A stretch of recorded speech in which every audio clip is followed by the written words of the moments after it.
Hello everyone, स्वागत है आपका 30 डेज स्पीकिंग चैलेंज में। गाइज आज हम लोग शुरू करने जा रहे हैं 30 डेज स्पीकिंग चैलेंज का डे 1।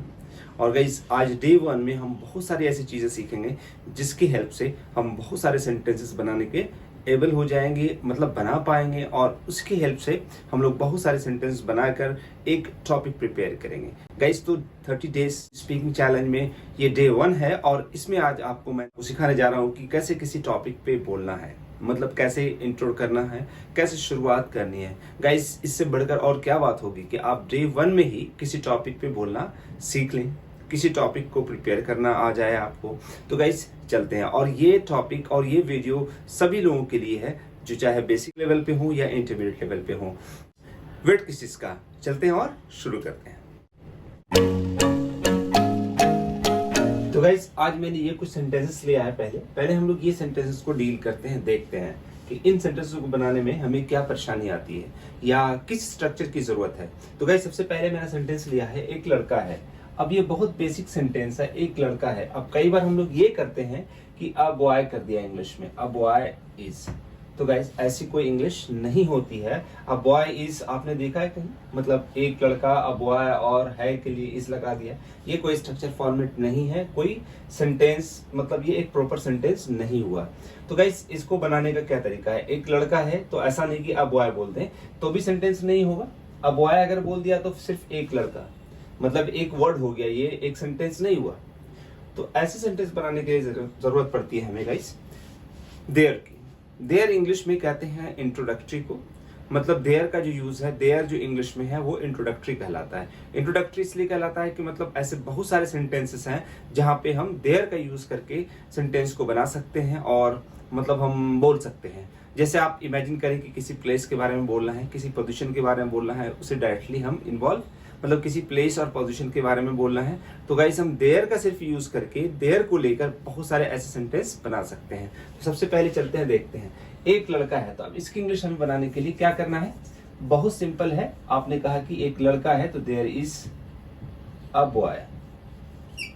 अब आप देखिए कि एक सेंटेंस ये पूरा हो गया, देयर इज अ बॉय, एक लड़का है। तो आप कहेंगे सर देयर का मतलब तो वहां होता है। तो गाइस देयर का मतलब भी वहां होता है, वो एडवर्ब कहलाता है, लेकिन सेंटेंस के जब लास्ट में यूज करेंगे तो यहाँ पे देयर क्या है, तो यहाँ पे देयर है इंट्रोडक्टरी। क्या है, इंट्रोडक्टरी। इंट्रोडक्टरी का मतलब ही ये हो रहा है कि इंट्रोडक्शन देने के लिए, इंट्रोडक्शन के लिए इसे लाया जा रहा है। मतलब ये सेंटेंस जो है वो इंट्रोडक्शन का मुहताज है, इसमें सब्जेक्ट नहीं है। तो यहाँ पे हम लोग क्या कर रहे हैं, देयर का यूज कर रहे हैं, देयर का हेल्प ले रहे हैं, देयर का सहारा ले रहे हैं। अब बात यह है, मैटर यह है कि देयर के साथ में हम सेंटेंस फॉर्मेट कैसे करेंगे। तो बहुत सिंपल है गाइस, देयर के साथ आपको देखना है कि एक की बात हो रही है, एक से ज्यादा की बात हो रही है। एक की बात हो रही है तो वहां पे इज लगाना है, एक से ज्यादा की बात हो रही है तो वहां पे आर लगाना है। आपने कहा कि एक लड़का है तो देयर इज अ बॉय, बहुत सारे लड़के हैं तो देयर आर मेनी बॉयज। पहले स्ट्रक्चर देख लेते हैं गाइस, पहले स्ट्रक्चर देखते हैं। यहाँ पे स्ट्रक्चर इस तरह से होगा, फॉर्मेट किया जाएगा। देयर के साथ हम लोग इज भी लगा सकते हैं, आर भी लगा सकते हैं, वो डिपेंड करता है कि सिंगुलर की बात हो रही है या प्लूरल की बात हो रही है। उसके बाद आपको अदर वर्ड्स, जो बाकी के वर्ड्स बच जाए ना, वो आप पुट कर लें। बहुत सिंपल है लेकिन बहुत इंपॉर्टेंट है, और ये स्ट्रक्चर जो है स्पोकन इंग्लिश में बहुत ज्यादातर जरूरत पड़ती है इसकी। तो गाइस यहाँ पे पहला सेंटेंस मैंने लिखा था कि एक लड़का है। अब आप लोग क्या, मतलब कोई भी अगर इनिशियल स्टेज पे है, मैं भी ना, हम लोग भी इंग्लिश सीखते थे तो ऐसा ही करते थे, एक लड़का है अ बॉय इज, क्योंकि लगा कि एक लड़का है, इसकी इंग्लिश अ बॉय लिख दी, है के लिए इस लगा दिया। तो ऐसा नहीं होता गाइस, हर सेंटेंस, मतलब हर लैंग्वेज में सेंटेंस बनाने का अपना अपना तरीका होता है, सेंटेंस फॉर्मेशन का अपना तरीका होता है। इंग्लिश में क्या है कि एक अपना तरीका है, हमें एक स्ट्रक्चर को फॉलो करना है, मतलब पहले क्या चीज आएगी, उसके बाद क्या रखना है, उसके बाद क्या रखना है। तो यही एक स्ट्रक्चर फॉर्मेट है। एक लड़का है, बहुत सिंपल है, पहले इसके लिए आपको देयर लगाना है। अब एक ही लड़के की बात हो रही है तो यहाँ पे क्या लगाएंगे, देयर के साथ इज लगाएंगे, देयर इज। और एक लड़का है तो देयर इज अ बॉय। बहुत सिंपल है। जैसे सेंटेंस देखते हैं कि मेरी क्लास में 20 लड़कियां हैं। अब यहाँ पे थोड़ा सेंटेंस बढ़ गया। उससे पहले ये देखते हैं, 2 लड़के हैं। अगर आपको ये बोलना है 2 लड़के हैं, कहाँ पे 2 लड़के हैं, मतलब एक ऐसी बात हो रही है 2 लड़के हैं, तो इसके लिए इंग्लिश भी यही बोलेंगे हम लोग, देयर का यूज करेंगे। देयर और देयर के साथ में दो लड़के हैं, मतलब एक से ज्यादा की बात हो रही है, तो ऑब्वियस सी बात है कि देयर के साथ आर लगाएंगे, देयर आर। कितने लड़के हैं? दो लड़के हैं, तो देयर आर टू बॉयज। अब आपको सेंटेंस ये नहीं बोलना है कि वी आर टू बॉयज। अगर आप गाइस ये बोलते हैं कि वी आर टू बॉयज, तो इसका मतलब ये हो गया कि हम दो लड़के हैं। अगर होता कि वो दो लड़के हैं, तब आप बोल सकते थे दे आर टू बॉयज। लेकिन यहाँ पे तो सिर्फ ये बात हो रही है कि दो लड़के हैं, वो लड़के कहीं पर हैं, कहीं खड़े हैं, कहीं उनके बारे में बात की जा रही है। तो फिर अब एक देखें कि यहाँ पे इनडायरेक्टली इनके बारे में बात की जा रही है, तो फिर हमें किसकी जरूरत पड़ रही है? देयर की जरूरत पड़ी। दो लड़के हैं, देयर आर टू बॉयज। अब सेंटेंस को थोड़ा यही बढ़ा लेते हैं। जैसे मैंने कहा कि मेरी क्लास में 20 लड़कियां हैं, तो पहले आपको ये देखना है कि बेसिक मतलब जो फॉर्मेशन, जो हम लोग फॉर्मेट कर रहे हैं स्ट्रक्चर, उसमें क्या है। अब देखते हैं, थोड़ा क्लियर समझ में आएगी बातें। मेरी क्लास में 20 लड़कियां हैं, तो गाइस सेंटेंस अगर बड़ा हो जाता है ना, तो आपको ज्यादा टेंशन लेने की जरूरत नहीं है। आपको बस एक पहले तोड़ तोड़ कर सेंटेंस बनाएंगे ना, ज्यादा इजी होगा। 20 लड़कियां हैं, पहले ये बना लेते हैं। मेरी क्लास में दूसरे नंबर पे इसको रखते हैं। अभी देखिए 20 लड़कियां हैं, तो आपने देयर का ही यूज करना है, देयर का हेल्प लेना है। 20 लड़कियां हैं, तो पहले क्या लगाएंगे हम लोग? देयर। देयर के साथ 20 लड़कियां मतलब एक से ज्यादा है, तो आर हमने पुट किया है यहाँ पे, देयर आर। अब अदर वर्ड्स में क्या हो गया? 20 लड़कियां हैं, तो आपने कहा 20 गर्ल्स, देयर आर 20 गर्ल्स। अब बाद में है मेरी क्लास में, तो आपको इसे बाद में ऐड कर देना है, in my class there are 20 girls in my class. तो ये एक सेंटेंस बन गया, मतलब एक कंप्लीट सेंटेंस हो गया। आपने देखा कि यहाँ पे क्या जरूरत पड़ी? देयर की जरूरत पड़ी। यहाँ पे कोई इज, कोई आई, वी, यू, दे ऐसा कोई सब्जेक्ट नहीं है। अब आप क्या करते हैं कि मेरी क्लास में, तो इन माई क्लास और 20 गर्ल्स। तो फ्रेंड ये कोई ऐसे इंग्लिश नहीं होगी, ना किसी को समझ में आएगी। मान लिया चलो आप अपनी इंग्लिश बना लेते हो, लेकिन किसी को ये बात समझ में आएगी क्या हो रहा है? मतलब देखिए सेंटेंस फॉर्मेशन क्या है गाइस, कि हम सेंटेंस ऐसे फॉर्मेट में बोलते हैं कि मतलब अगर मैं इंग्लिश बोल रहा हूं तो हर आदमी को समझ में आना चाहिए। मतलब एक फॉर्मेट कॉमन रखा गया है, एक चीज कॉमन रखी गई है। ऐसा नहीं, अगर ऐसा नहीं होता तो हर आदमी, हर कोई अपनी अपनी इंग्लिश बोलता है। अमेरिका के लोग अपनी अलग इंग्लिश बोलते हैं, ब्रिटिश के लोग अलग इंग्लिश बोलते हैं, इंडिया के लोग अलग इंग्लिश बोलते हैं। इंडिया में भी कई स्टेट्स बढ़ जाते हैं, वो सब अपनी अपनी इंग्लिश बोलते हैं। लेकिन ऐसा नहीं है, एक फॉर्मेट है, एक सिस्टम है, एक रूल है, उसे फॉलो करके एक सेंटेंस बनाना है हमें, पैटर्न। हाँ, कुछ चीजें हैं जो थोड़ा बहुत स्पोकन में चल जाती हैं, आप थोड़ा ग्रामेटिकल यूज नहीं कर रहे हैं तब भी, लेकिन सेंटेंस बनाने का जो फॉर्मेट है उस चीज को आपको फॉलो करना ही करना है। देखते हैं, जैसे यहाँ पे है कि देयर आर 20 गर्ल्स, सॉरी यहाँ पे 20 था ना, sorry 20 girls in my class. मेरी क्लास में 20 लड़कियां हैं। अभी देखते हैं, जैसे परेशान होने की जरूरत नहीं है। अब आप देखिए सेंटेंस है, परेशान होने की जरूरत नहीं है। परेशान होना भी एक ये वर्ब है।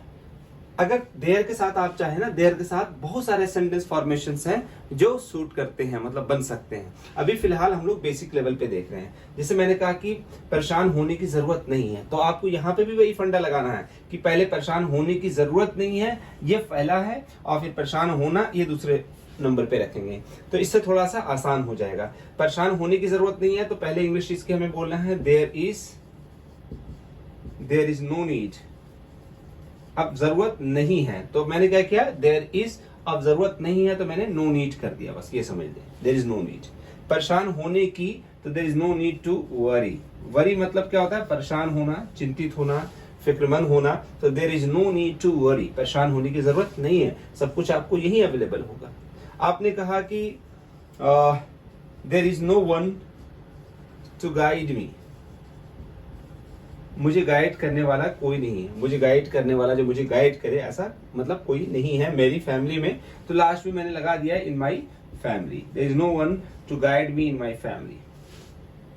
अब यहां देखिएगा इसकी देयर इज नो वन, तो मैंने क्या किया? देयर इज, अब पहले क्या है? नो वन, कोई नहीं है।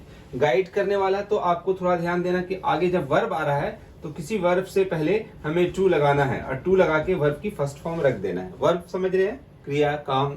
तो यहाँ पे ऐसे बोल सकते हैं, there is no one to guide me in my family, मेरी फैमिली में कोई मुझे गाइड करने वाला नहीं है। There is no one in my family, ऐसे भी कह सकते थे, इसको पहले भी कह सकते थे, there is no one in my family to guide me. मेरी फैमिली में कोई भी नहीं है जो मुझे गाइड करे, मतलब मेरी फैमिली में कोई गाइड करने वाला मुझे नहीं है। तो गाइज यहाँ पे हम लोग देयर का यूज क्यों सीख रहे हैं? देयर का यूज इसलिए सीख रहे हैं कि मैं एक आपको टॉपिक इंट्रोड्यूस करने जा रहा हूँ, जिस टॉपिक पे आपको अच्छे से प्रिपेयर करके खुद बोलना है, प्रैक्टिस करना है, फिर उसे रिकॉर्ड करना है, फिर किसी के सामने बोलना है। तो मतलब एक बिगिनिंग लेवल पे आपको इससे बहुत हेल्प होगी। आप मतलब एक हेल्प लेकर बोल सकते हैं इस पे। गाइस, तो मैंने लिया है टॉपिक अबाउट दिल्ली। अब आपको दिल्ली के बारे में पहले लिखना है, सोच कर खुद से। वैसे आप देखेंगे तो नेट से, गूगल से हेल्प लेकर आप बहुत सारी चीजें लिख सकते हैं, लेकिन गाइस वो आपके लिए 1% भी हेल्पफुल नहीं होगा। हेल्पफुल क्या होगा? हेल्पफुल होगा आपके लिए जो आप खुद से लिखेंगे। आप खुद से लिखेंगे, खुद से प्रिपेयर करेंगे, आप किसी के सामने वो कॉन्फिडेंटली बोल पाएंगे। तो गाइस, मैं बात कर रहा था कि आज हम लोगों ने एक टॉपिक ली है अबाउट दिल्ली, और सिर्फ 2 स्ट्रक्चर की हेल्प से हम इस टॉपिक में बहुत सारी चीजें आज बोलेंगे। एक स्ट्रक्चर ये हो गया देयर के साथ, मतलब देयर का यूज करके आप बहुत सारी चीजें हम लोग आज सीखेंगे बोलना। दूसरा है कैन का यूज करके। सब्जेक्ट के बाद हम कैन अगर लगा लेते हैं तो कैन के बाद हमेशा वर्ब की फर्स्ट फॉर्म होती है। वैसे ये मॉडल है, मॉडल में कैन, कुड, जितने भी मॉडल्स है ना, सभी के साथ वर्ब की फर्स्ट फॉर्म ही होती है। ये पता होगा आपको। अगर नहीं पता है तो कुछ वीडियोस मैंने इस पे बनाई है, आप देख सकते हैं जाकर। तो यहाँ पे सब्जेक्ट के बाद कैन, वर्ब की फर्स्ट फॉर्म, ऑब्जेक्ट। गाइस, ये 2 स्ट्रक्चर है, सिर्फ 2 स्ट्रक्चर, ओनली 2 स्ट्रक्चर्स। और इन 2 स्ट्रक्चर्स की हेल्प से हम लोग दिल्ली के बारे में बहुत कुछ बोलेंगे, बहुत कुछ सीखेंगे। और मुझे उम्मीद है कि आप इन 2 स्ट्रक्चर्स का हेल्प लेकर आप टॉपिक बनाना सीख जाएंगे। और किसी के सामने भी एक बिगिनिंग लेवल पे कर रहे हैं तो ये आपके लिए बहुत बड़ी बात है कि आप खुद से टॉपिक सोच रहे हैं और बोल रहे हैं, मतलब खुद से टॉपिक प्रिपेयर कर रहे हैं और खुद से बोल रहे हैं। तो ये एक बहुत बड़ी अचीवमेंट होगी हमारे लिए। तो गाइस, ये हम दोनों के लिए अचीवमेंट है, मेरे लिए भी और ऑफकोर्स आपके लिए भी। तो गाइस, देखते हैं। सबसे पहले ये है, जैसे आपने कहा दिल्ली राजधानी है इंडिया की, तो ये एक बेसिक सेंटेंस हो गया। पहले इसे देख लेते हैं। Delhi is the capital of India. ये तो हो गया, चलिए ठीक है। Delhi is the capital of India. Delhi India की राजधानी है। ये बहुत बेसिक सेंटेंस है और सभी को पता होता है। लेकिन देख ले, यहाँ पे दिल्ली है तो दिल्ली इज, यहाँ पे देयर स्ट्रक्चर की जरूरत नहीं है। तो Delhi is the capital of India. Delhi India की राजधानी है। ये तो एक सेंटेंस हमने रेडीमेड बना लिया, पहले से हमारे पास है, अगर किसी को नहीं आ रहा तो। अब देखते हैं, जैसे आपने कहा कि सबसे पहले ना कुछ पॉइंट्स ले लेते हैं। कुछ पॉइंट्स मतलब कि हमें क्या क्या बोलना है।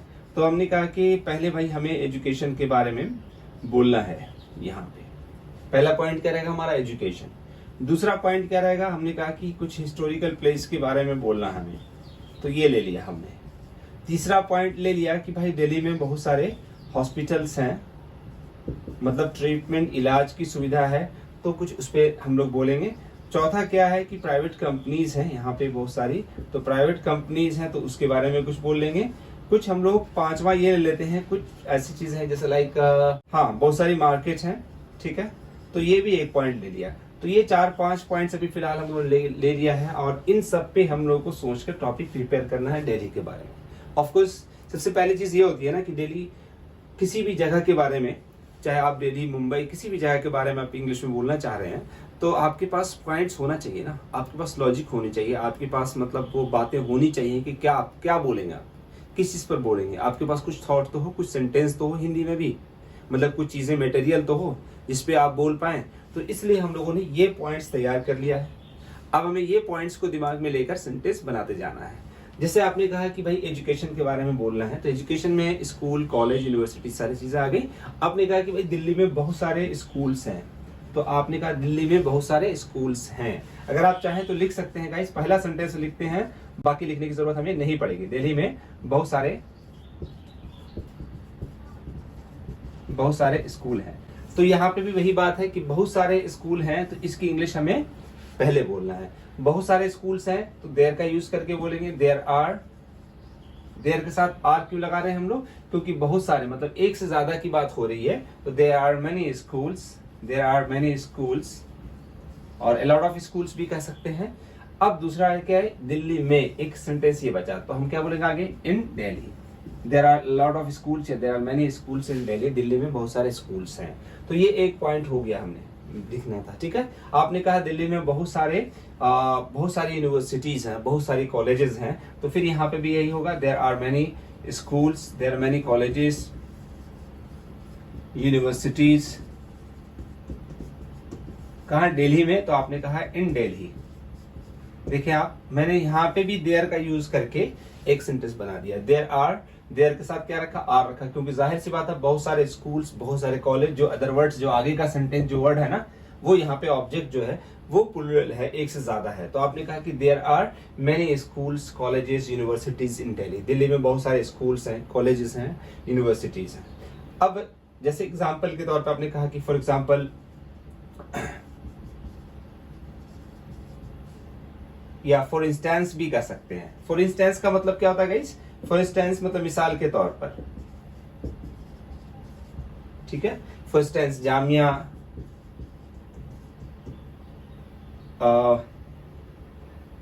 JNU etcetera. इसे ETC लिखते हैं, लेकिन गाइस बोलते हैं जब फुल फॉर्म है ना, बोलने में हमेशा फुल फॉर्म यूज करना है, एटसेट्रा। एटसेट्रा का मतलब वगैरह वगैरह, और बहुत सारे ऐसे यूनिवर्सिटीज बहुत सारी हैं, कॉलेजेस बहुत सारे हैं। तो गाइस हमने यहाँ पे लिया था कि there are many colleges, universities in Delhi, जैसे के लिए, जैसे फॉर एग्जांपल के तौर पे, तो for instance Jamia, JNU etcetera वगैरह वगैरह। अब यहाँ पे देखते हैं गाइस के, चलो ठीक है, स्कूल्स कॉलेजेस की बात हो गई। अब स्कूल कॉलेज हैं तो हम यहाँ पे क्या कर सकते हैं? अच्छी एजुकेशन ले सकते हैं। तो अच्छी एजुकेशन ले सकते हैं, तो आप देखें, आप सेंटेंस में थोड़ा सकते हैं, कैन का यूज करना है। कोई भी कुछ कर सकता है ना, तो वहां पे हमें क्या यूज करना है? कैन। तो आपने कहा कि हम लोग यहाँ पे अच्छी एजुकेशन पा सकते हैं, तो we can get good education here. Here के लिए यहाँ, अब यहाँ पे आप देखेंगे कैन का यूज हमने कैसे करा। हम लोग अच्छी एजुकेशन पा सकते हैं, किसके बारे में कह रहे हैं? हम अपने बारे में। तो यहाँ भी एक स्ट्रक्चर को फॉलो करना। सब्जेक्ट कौन है? हम है, वी। वी के साथ क्या लगाना है? कैन। गाइस अगर आप अकेले भी बोल रहे हैं ना इंग्लिश में, तो आप सब मतलब एक ग्रुप की बात कर रहे हैं, सभी की बात कर रहे हैं कि सब ऐसा कर सकते हैं। तो इस पॉइंट ऑफ व्यू से मैंने यहाँ पे वी लगाया। तो वी के साथ हमें क्या रखना है? कैन। कैन के बाद वर्ब आ जाता है। अब वर्ब क्या है? तो बहुत बेसिक सी चीज है, गेट मतलब पाना। We can get good education. Guys अगर आप बिगनिंग लेवल पे है ना, तो ज्यादा आपको टेंशन लेने की, दिमाग लगाने की जरूरत नहीं है। बस आपको देखना है कि कैन के बाद वर्ब क्या करना, बोलना, पढ़ना, लिखना, हंसना, जो भी करना ना रहा ना हिंदी में, वही वर्ब है, वही क्रिया है, वही एक्शन है। तो आपने कहा कि we can get good education here. क्यों? क्योंकि इससे पहले मैंने एग्जाम्पल्स दिए हैं कि बहुत सारे कॉलेजेस हैं, यूनिवर्सिटीज हैं, तो हम यहाँ पे अच्छी एजुकेशन ले सकते हैं। हम कोई भी कोर्स कर सकते हैं, तो we can do any course. Do की जगह पर परस्यू भी बोल सकते थे, we can pursue any course. हम किसी भी कोर्स में एडमिशन ले सकते हैं, हम किसी भी डिग्री में एडमिशन ले सकते हैं। तो आपने कहा कि we can get admission in any course, किसी भी कोर्स में एडमिशन ले सकते हैं। आपने कहा कि हम लोग कोई भी लैंग्वेज सीख सकते हैं, क्योंकि बहुत सारे ऑफकोर्स यूनिवर्सिटीज हैं, कॉलेजेस हैं, तो ऑप्शन हमारे पास। तो मैंने कहा कि we can learn any language, हम कोई भी लैंग्वेज सीख सकते हैं। तो गाइज यहाँ पे भी देखिए, आपने कैन का यूज करा, we can learn any language, हम कोई भी कोर्स सीख सकते हैं। तो आपने देखा कि सिर्फ एजुकेशन पॉइंट लेकर मैंने इतने सारे सेंटेंस बना दिए। अब हम लोग डिस्कस करते हैं हिस्टोरिकल प्लेस पे। गाइज अब मैं बोलूंगा और आप लोग लिखेंगे। हिस्टोरिकल प्लेसेस हैं, तो आप जैसे आपने कहा कि दिल्ली में बहुत सारे हिस्टोरिकल प्लेसेस हैं, तो आप क्या बोलेंगे? There are lot of historical places in Delhi. बहुत सारे के लिए हम लोग इंग्लिश क्या बोल रहे हैं यहाँ पे? लॉट ऑफ, बहुत सारे हिस्टोरिकल प्लेसेस है। गाइस वर्ड की जरूरत पड़ती है, वर्ड की वजह से थोड़ा दिक्कत होती है कई बार। तो आपने कहा कि बहुत सारे हिस्टोरिकल प्लेसेस, तो गाइस यहाँ पे आपको बोलना कि बहुत सारे हिस्टोरिकल प्लेसेस हैं, तो आपने क्या बोला? There are a lot of historical places, बहुत सारे हिस्टोरिकल प्लेसेस हैं। अब बहुत सारे हिस्टोरिकल प्लेसेस हैं, तो हम क्या कर सकते हैं? यहाँ पे घूम सकते हैं, एंजॉय कर सकते हैं, कोई भी जगह पे विजिट कर सकते हैं। तो कर सकते हैं, तो इसके लिए भी हमें आगे कैन की जरूरत पड़ रही है। We can visit. वैसे गाइस विजिट मतलब घूमना, जाना, तो we can visit any place, कोई भी प्लेस हम विजिट कर सकते हैं, जा सकते हैं, घूम सकते हैं। आपने कहा कि वहां पे हम अपने आप को एंजॉय कर सकते हैं, तो we can enjoy.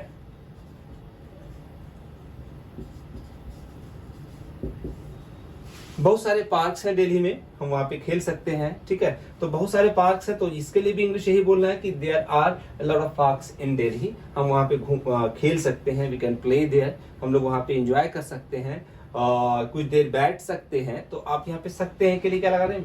We can sit there for some times, we can enjoy there, हम वहाँ पे एंजॉय कर सकते हैं, we can play cricket, we can play any game, कोई भी गेम खेल सकते हैं। तो गाइस यहाँ पे भी देखा आपने कि देयर का यूज किया मैंने और कैन का, सिर्फ 2 structure.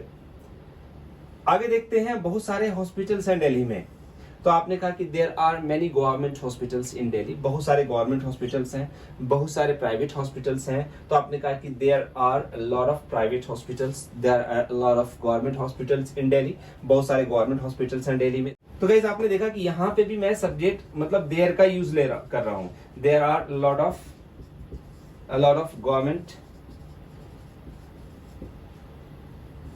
Schools, sorry government hospitals.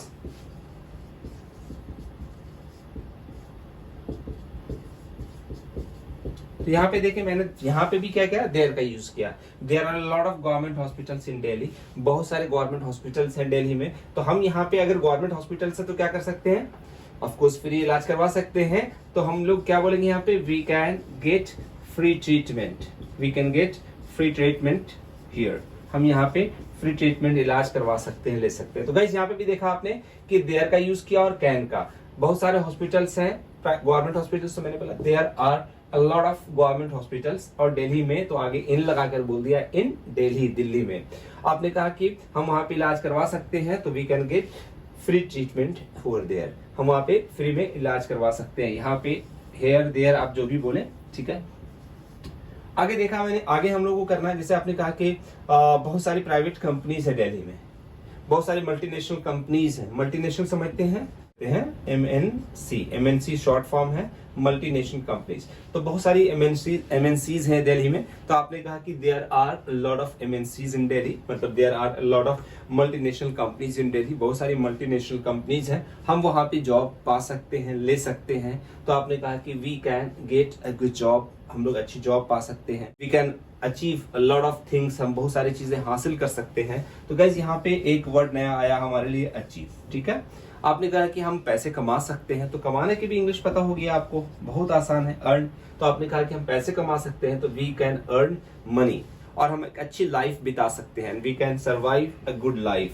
Survive मतलब क्या होता है, जिंदगी व्यतीत करना, जीवन व्यतीत करना, चलाना। तो आपने कहा कि हम एक अच्छी लाइफ चला सकते हैं, अच्छी लाइफ बिता सकते हैं। तो आपने इंग्लिश क्या बोला, we can survive a good life.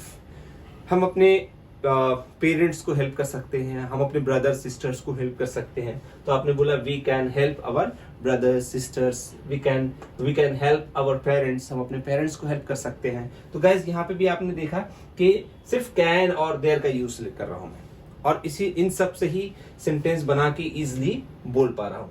कोई जरूरी नहीं गाइस, अगर आप सीख रहे हैं लर्निंग स्टेज पे, तो आपको नहीं देखना कि बिल्कुल स्टैंडर्ड सेंटेंस होना चाहिए, बड़ा ब्यूटीफुल सेंटेंस आना चाहिए। पहले आपको बोलना तो आए। अगर आपको बोलना आ गया गाइस, तो बिल्कुल एकदम आप टेंशन फ्री रहें कि आपको इंग्लिश आ जाएगी।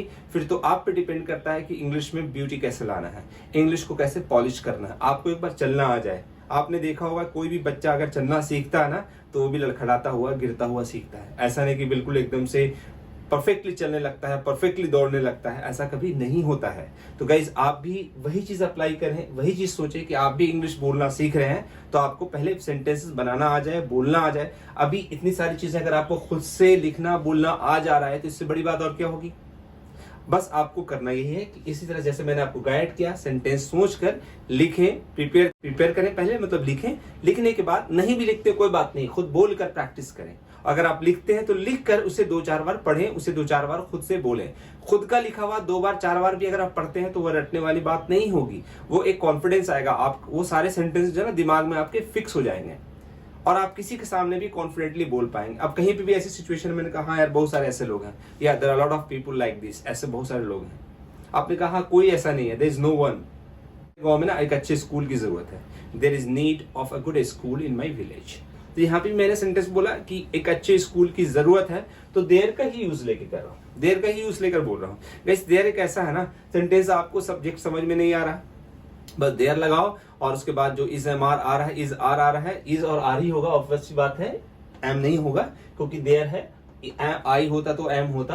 तो देयर के साथ इज या आर कुछ भी, और फिर अदर वर्ड्स बोलकर आप बोल सकते हैं। सिर्फ इज आर की बात नहीं गई, देयर के साथ हम लोग कैन भी लगा सकते हैं, शुड भी लगा सकते हैं, कोई वर्ब भी रख सकते हैं। जैसे 2 एग्जांपल देता हूं। मैंने कहा कि there should be someone outside to guide you. There should be someone outside to guide us. कोई होना चाहिए बाहर गाइड करने के लिए हमें, मतलब कोई ना कोई होगा ऐसा। तो वहां पे भी देयर का यूज कर सकते हैं। आपने कहा कि there can be the problem like this, आपको इस तरह की प्रॉब्लम हो सकती है, ऐसी प्रॉब्लम आ सकती है। एक सेंटेंस अभी मैंने लास्ट टाइम न्यूज़पेपर में पढ़ा था, there comes a time when we need to think, मतलब एक वक्त आता है कि हमें सोचने की जरूरत पड़ती है। तो यहाँ पे भी आप देखेंगे देयर के साथ डायरेक्ट वर्ब यूज कर लिया गया। अब कौन सब्जेक्ट है, किसको सोचने की जरूरत है, कौन वक्त, किसका वक्त आता है, ये नहीं है। एक मतलब एक ऐसे ही बात कर रहे हैं हम, तो इनडायरेक्टली बात कर रहे हैं। तो कहने का मतलब है कि देयर एक ऐसा वर्ड है, कह लें इंग्लिश में एक ऐसा जादू है जो जिसकी हेल्प से बहुत सारे सेंटेंस ऐसे बनते हैं जहां पे इनडायरेक्टली किसी प्लेस, पोजीशन, थिंग्स की बात हो रही है। और टॉपिक एक बार लिखें, प्रिपेयर करें इसे, और एक मतलब मिरर के सामने बोलें या मोबाइल में रिकॉर्ड कर लेना, फिर आप खुद ही सुने, तो आपको एक कॉन्फिडेंस अलग आएगा, आपको समझ में आएगी चीजें। और फिर किसी के सामने, अगर आपके यहाँ कोई घर में है, आपका ब्रदर, फ्रेंड कोई भी है, तो आप उससे, उसके सामने या उससे बात करें, ये सारी चीजें बोले, तो आपको एक अलग कॉन्फिडेंस आएगा और आपका स्पीकिंग लेवल इंप्रूव होगा। तो गाइज मिलते हैं अगली वीडियो में, तब तक के लिए टेक केयर, जय हिंद।